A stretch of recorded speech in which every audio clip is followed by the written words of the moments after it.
First we find Isabel. Heard a bloke saying he saw ghosts on the far side of the wall. I saw it with my own eyes. The whole of Oriflamme under a flood. Then we're next.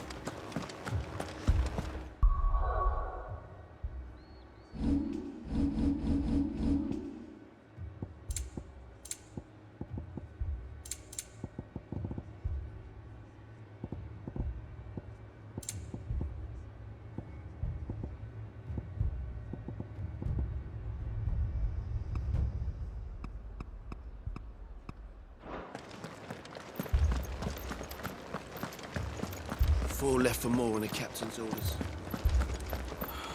God, let's help us. I can't do it. I can't. But you can. You must. My lord. My lady. We received the dame's message. There have been sightings of strange creatures, I understand. With the blue eyes. Yes. Like a Kashik, but different. They've taken so many. I've lost count. Akashic, but different. Ultimus thralls. And what of your mistress? Is she here? Oh, no. She went to the garrison to ask what they were planning on doing about all this. Then we'll look for her there.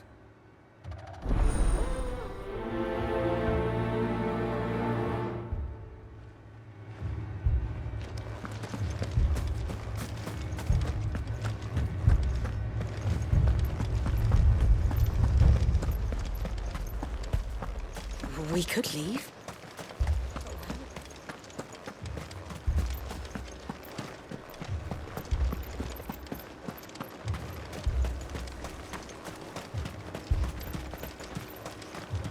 Madame, please! Half the garrison's been slaughtered by those things. We lost the captain this very morning. We've tried requesting reinforcements, but there's been no word from the capital or the Dominion in days! What more would you have us do? I would have you do your duty. Those at the Vale look to me for protection. And protect them I shall. Because they are my charges, and that is my duty. In case you have forgotten, the people of this town are your charges. But more than that, they are your people. Your sisters, your brothers, your lovers. So you have a choice. Lay down your sword and watch as they are slaughtered, or take it up and do what is right. She speaks the truth, you know. This here, it's all we have. It's all that's left. What we have left is our lives! Do you really want us to lose them as well? Not if we don't have to. Look, there's a cask under the captain's bunk. Let's talk about this over a drink, eh? I'm listening. I'll have a word with him.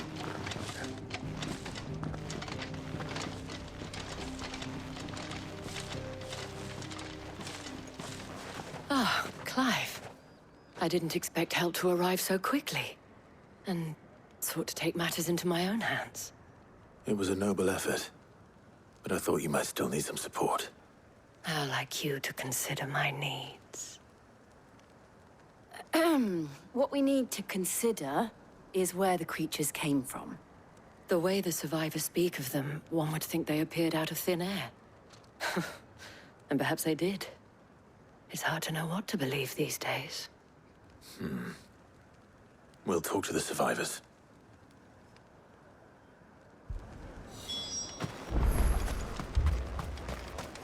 That thing... it...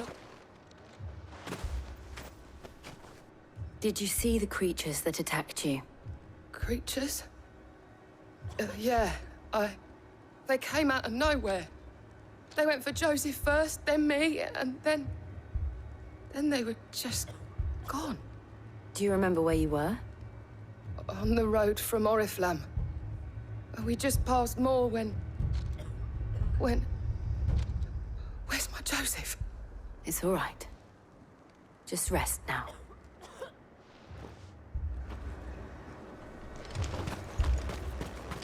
It's all right. My family. You're a pikeman, yes? What happened? I've got family in Moor. I heard the flood was spreading, so I went to see if they were all right. And a pack of them glowing things found me in the meadow. I ran for my life. I never did get to the village. Leave that to us. At least we have an idea of where the thralls might be now. We should head for more.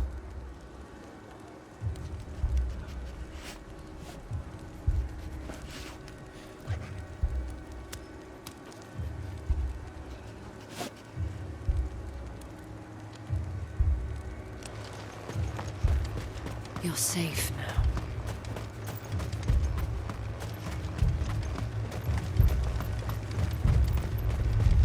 I assume you have a plan? We need to find out.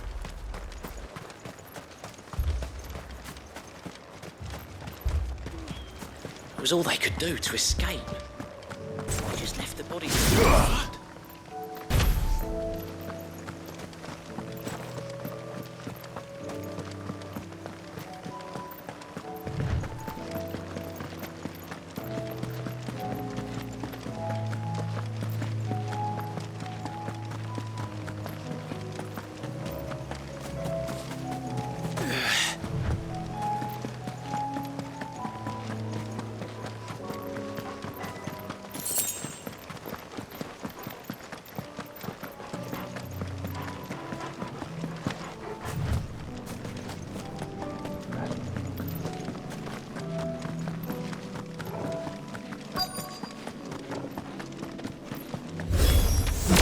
Clive, look!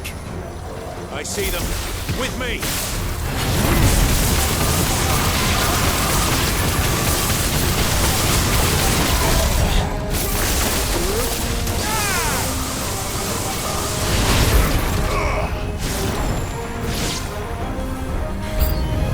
Should I prime?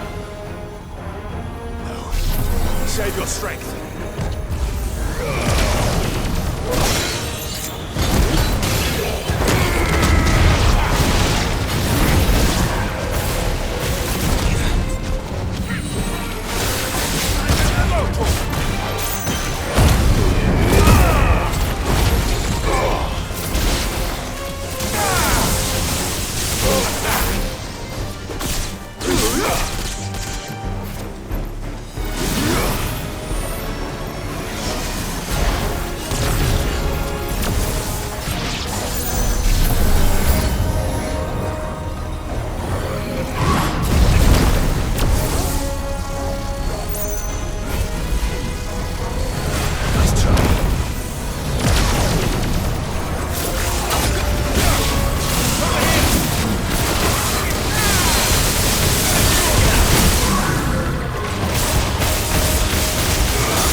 Do you think there are more?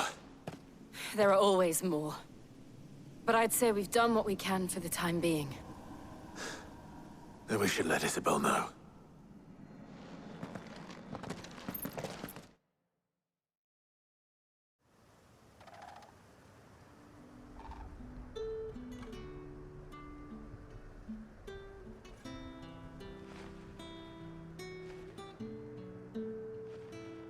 You have the town's thanks. Don't thank us yet. There will be more. Many more.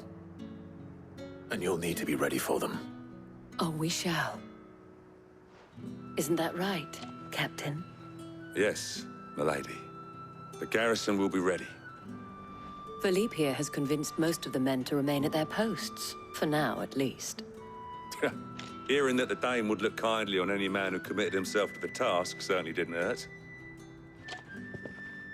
It's not the most selfless of motives, I'll admit. But whatever it takes, eh? Now me, I never needed convincing. I became a soldier to protect the people I love.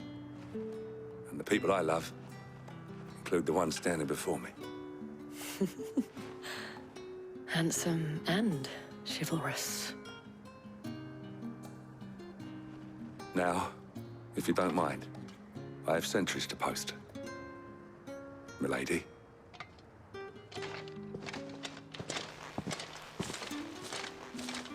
Lest you wonder, I'm not foolish enough to believe that this has solved all of my problems.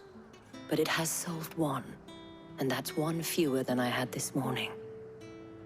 Thank you again, Clive.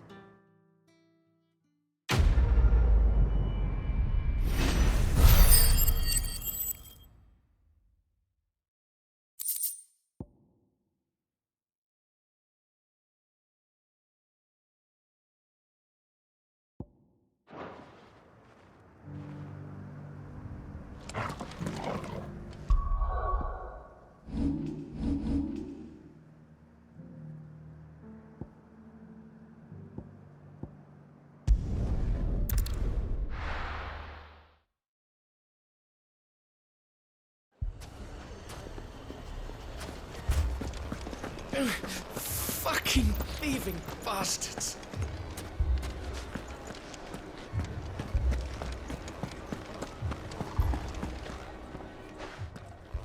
Sid! Your new companion appears much more formidable than your uncle. Should I be worried? You haven't been introduced. Jill, Clive has told me much about you. All lies, I'm sure. Your Stolas said that Dalamil has a bandit problem. Indeed. Although, you're a little late. They left with our food and guild days ago. Any idea where they went? The desert's a big place. Your guess is as good as mine. But the fact is, I have more immediate concerns. What did you say to me? What did you say? As if by magic. Let's just say we've yet to reach a consensus about how to solve Dalamil's little problem. And at this rate, it won't be the actions of the bandits which prove to be our undoing. It will be our own. Now, I've tried reasoning with the dissenting parties, but even the Desert Hare has limits. Perhaps we could talk to them. What makes you think they'll listen to us? What makes you think they won't? She makes a fair point, Sid. And you won't have wasted much of your precious time if you fail. They're just across the courtyard.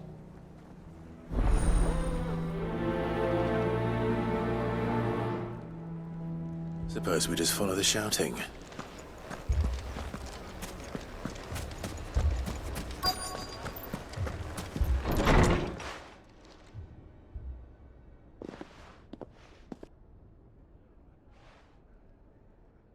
You wouldn't talk like that if it had been your men whose throats were slit. Blood for blood, it's the only way. We hire mercenaries and have them mount the bandits' heads on our walls as a lesson to the rest. And what happens when those mercenaries are slaughtered like your men? Are you going to hire more? We're better off using that coin to buy food and supplies. If we hire mercenaries, the only thing we're buying is the bandits' ire. And you cannot fill empty bellies with that. Do you hear me? But what happens when they come back? Maybe it'll be your throat that's slit. That's enough. Both of you. Any more of this and I'll throw you out myself. Come back when you're ready to talk like adults.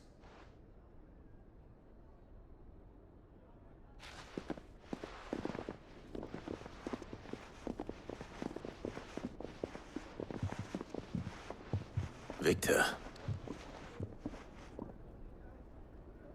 What's he doing here?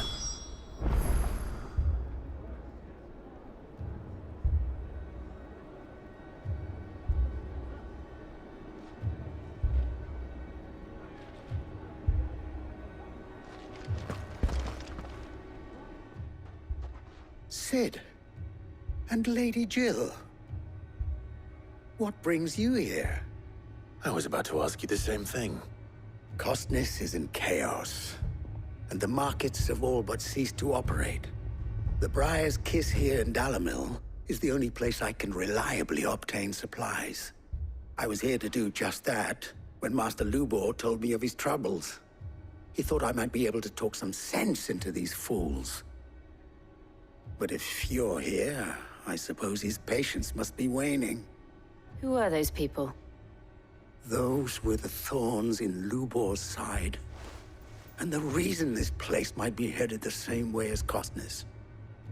It's these accursed skies. The darkness is enough to drive a man to madness. Or an entire city, for that matter. We're still working on the skies. But in the meantime, perhaps we can find a solution to Dalimil's problems. I hope so. For all our sakes.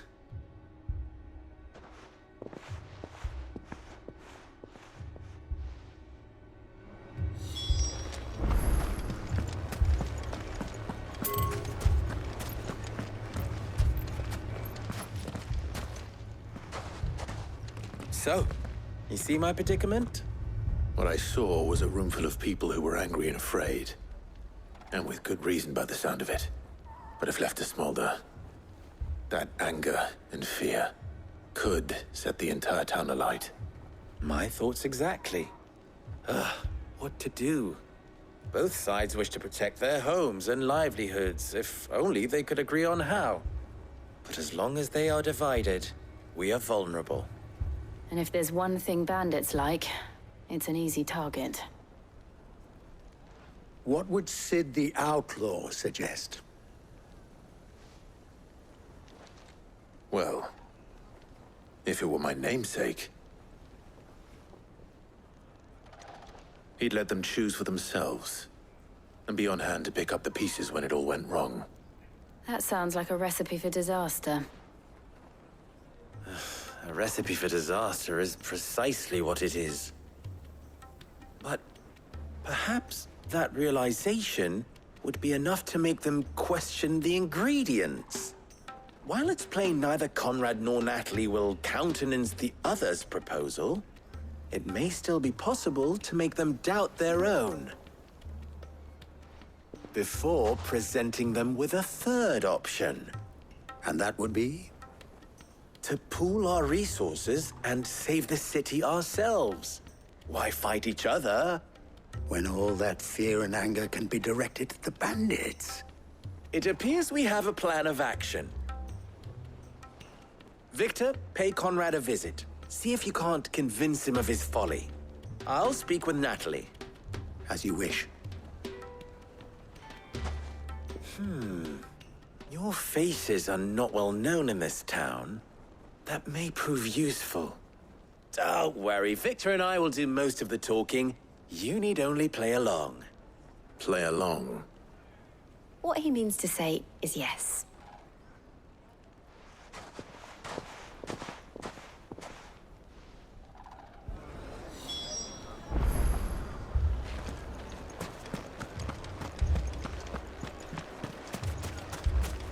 Picture it, Conrad. Your own city guard.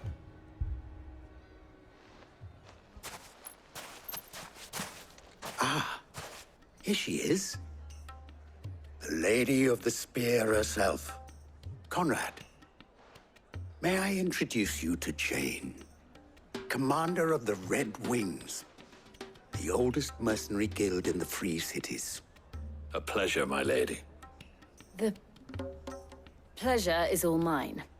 As I told you, I summoned the commander here from Canver to inquire about a contract. Victor says you told him no.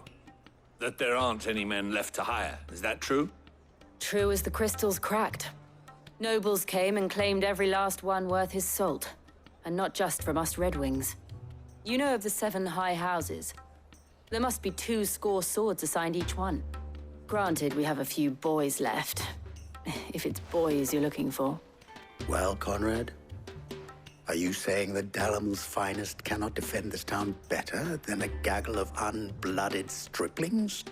That a band of beardless youths could better avenge the deaths of your brave men than you yourselves? Absolutely not. We'll show those bastards who they're dealing with.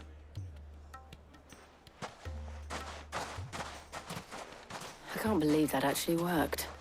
Conrad's not what you call the brightest candle in the crypt. And there's a reason why I had you do the talking and not Sid. Well played, my lady.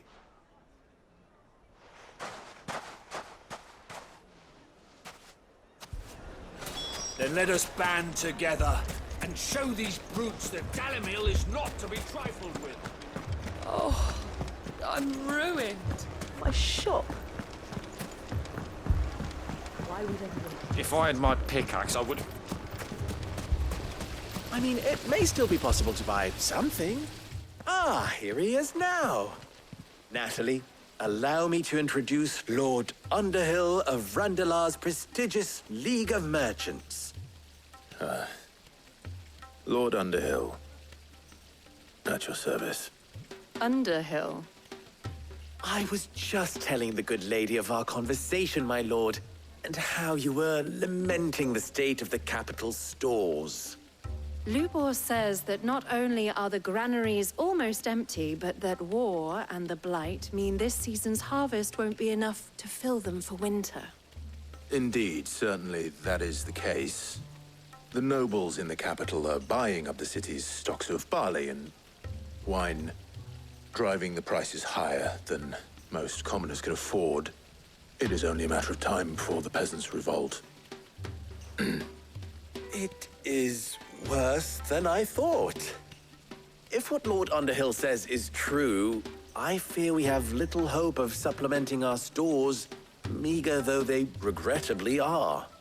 And while I applaud your endeavors to dissuade our more bellicose citizens from seeking vengeance, I sense Conrad is not wrong in his assessment of the bandits' likely return. Which means that now, more than ever, we will need to secure what little we still have. Food, weapons, herbs, everything. If our humble town is to endure not only this hardship, but those that are certain to follow, we must stand united. All right. If it will help to protect my home, I'll do it. But you needn't have gone through this charade.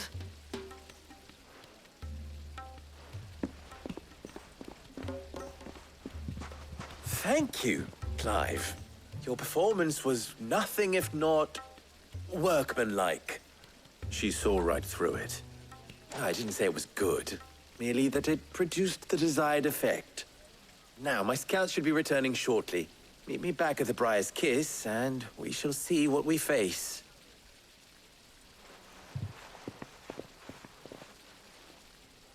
I'm not convinced our roles in this ruse were entirely necessary.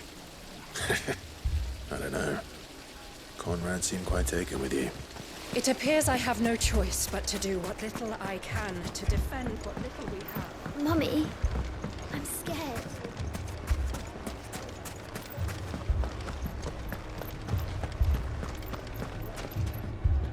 Good news, Sid.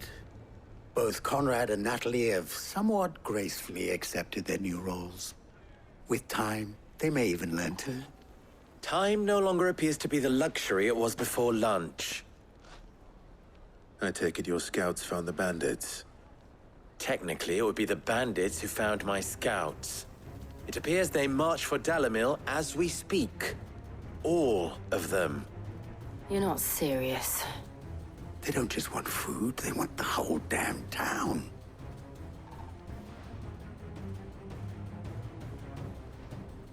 I have a favor to ask.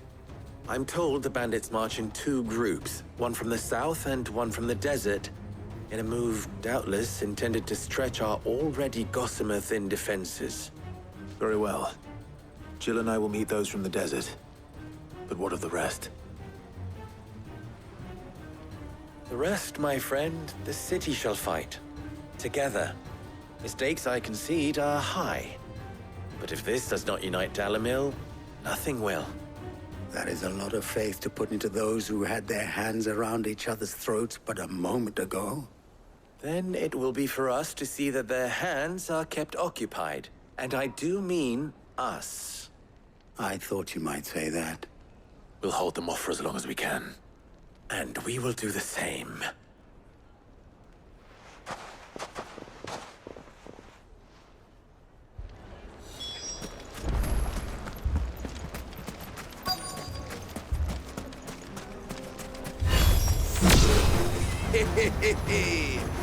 No women folk have come to welcome us. I'll take that one.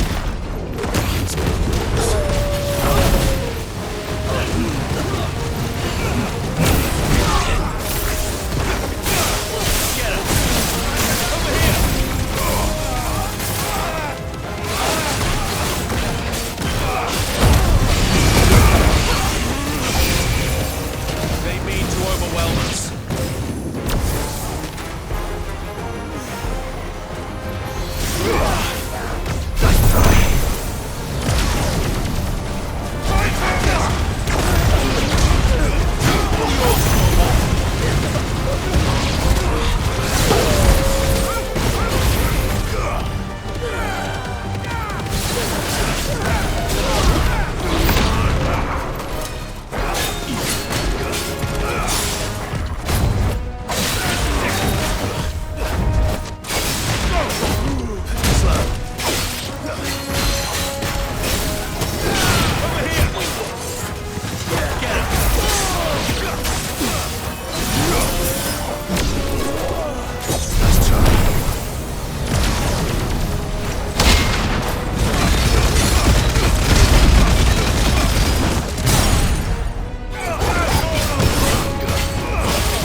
The townspeople.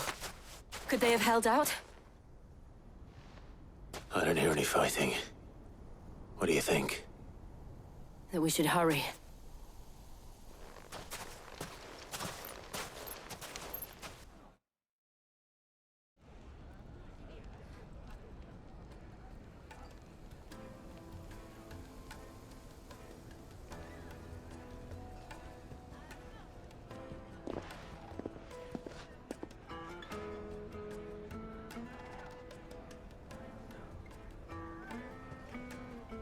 Natalie, I owe you an apology.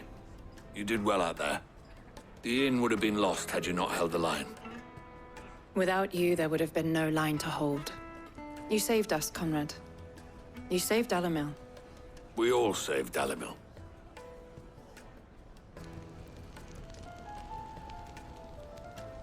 Conrad seems to have had a change of heart. I'd say they both have. I take it from your presence that our visitors from the desert won't be joining us either. Pity. The plan worked, Sid. Granted, it only took an army of bloodthirsty bandits at our gate. Calm now, Victor. Why quibble over the details? We are united, and that is all that matters. As for you, Sid, you fight considerably better than you act. I'll take that as a compliment.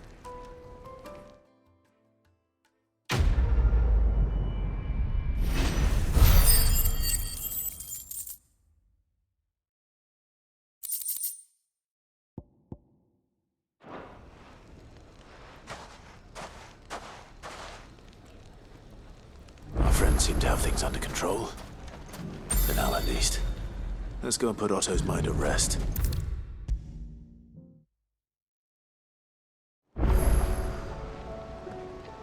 Was wondering when you'd turn up. Had owls from all our friends thanking you for your timely intervention. How is it you always manage to arrive at just the right moment? Luck, I suppose. Any word on the rest of the realm? Let's see. Storm's still crying out for Mother Crystals. The nations are still in chaos. And the skies are still the colour of a kick in the kidneys 2 days on. So... Right. Clive, we knew this was going to happen. Well, not the bleeding skies part, but you take my point. Now's not the time to second-guess yourself. Now's the time to visit the infirmary. Talia says your brother's awake. Thank you, Otto.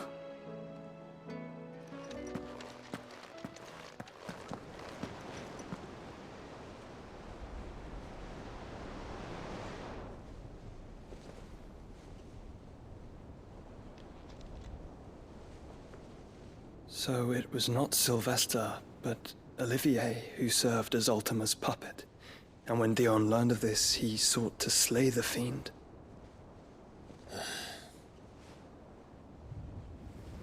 Only for his father to take the spear that would have freed him. Enough to drive a man to madness. Small wonder he hasn't stirred. I would be afraid to wake. Had I but reached out to him sooner, warned him of the threat Ultima posed. But now, both an empire and her prince lie broken. Joshua, what do you know of Ultima?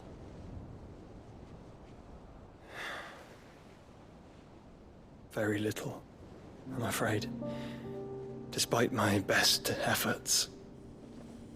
18 years ago, as I lay buried beneath the rubble of Phoenix Gate, 'twas not death who came for me, but another.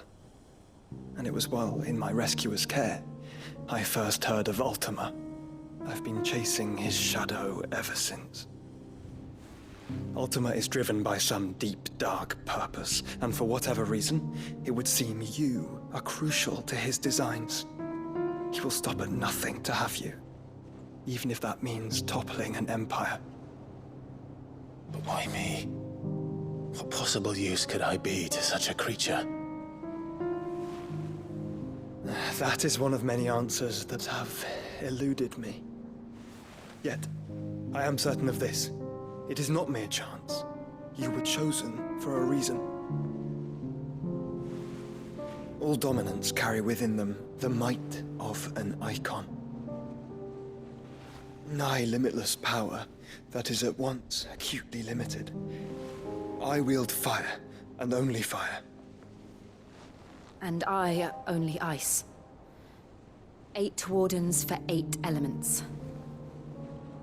But you, Clive. You are different. You're special. Your abilities begin with the flames of Ifrit. But they do not end there.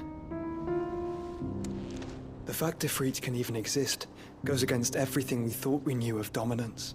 Perhaps Ultima has been waiting for one such as you, whose potential is truly limitless.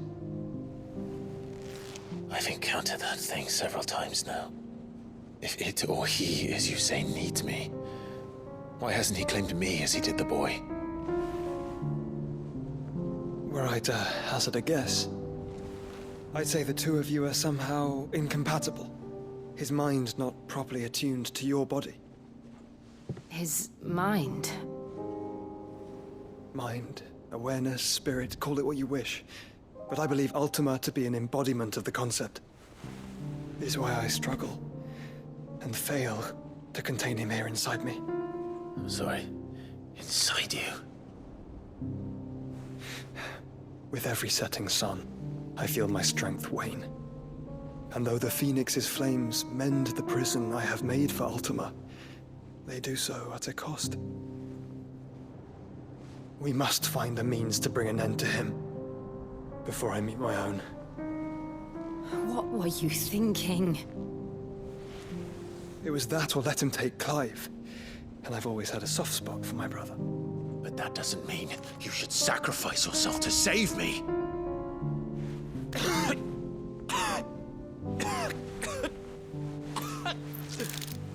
Joshua. Clive, it's Gav. There's an army of Akashic at the gates of Canver.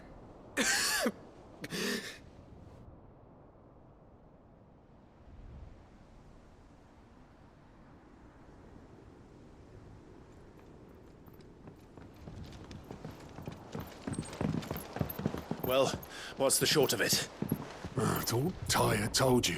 The capital of the Free Cities is under siege by an army of monstrosities. The City Guard are doing their best to stem the tide, but numbers ain't on their side. What of Lord Byron and Mid? Were they able to escape? No, but they're all right for now. They're hiding with Gav at midship.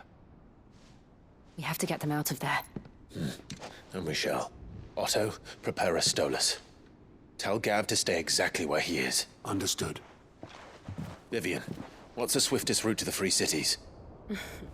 That sounds like a question for the map. Look here. This road, through Tabor, should provide the least trouble. Good. What a coincidence. Tabor is exactly where I'm bound. Joshua, Bed is where you should be bound. You don't think I told him the exact same thing? Were Tyre not such a talented healer, I would surely have been inclined to agree. But, thanks to her ministrations, I feel I may safely rejoin my attendant, who was to wait for me in Tabor if we became separated. All right, we travel together. Clive. If he stays close to me, he'll be fine. Thank you, brother. I'll look after him.